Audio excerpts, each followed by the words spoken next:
Okay, it's going. Greetings, colleagues.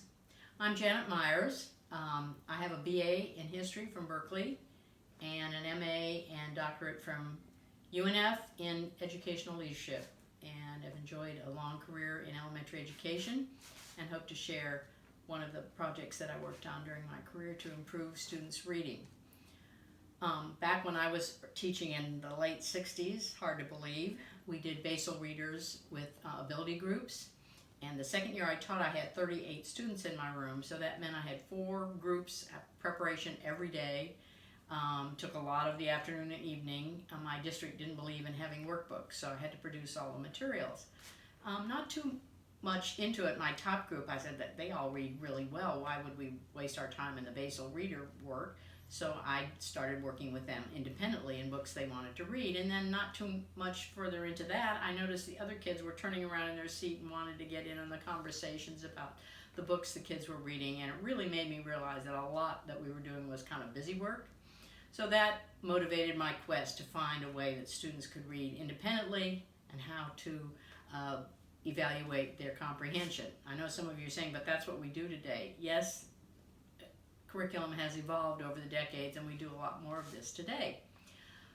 At that time, I used to make the kids write a book report after they finished a book. That's what we did. But it wasn't too long before I realized, Janet, the kids who don't like to read don't like to write either, so you're kind of hitting them over the head twice, double whammy. So let's think of a better system. And with that, I came up with the idea of doing word cards.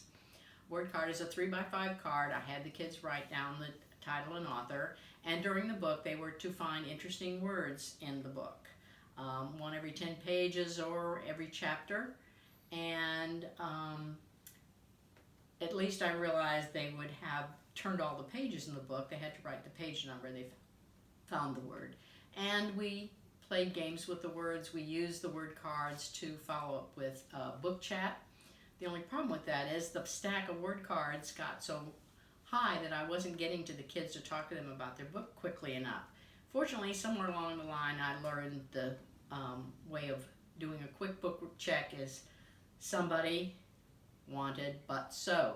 Somebody, Tom Sawyer, wanted to be more independent from Aunt Polly and have a girlfriend, and in courting Becky Thatcher, they went to the cave, and Indian Jim tried to kill them, but he fell down in the cave and died, and they lived happily ever after. So the who wanted but so method is a quick book report, and for kids who were reading nonfiction, I had them tell me 5 facts that they learned in the book. So that only takes a very few seconds. As you saw, I did that quick Tom Sawyer in a few seconds. So when we finished the books and the word cards, we played games with them, and that's how we began to construct Willie Wordworm.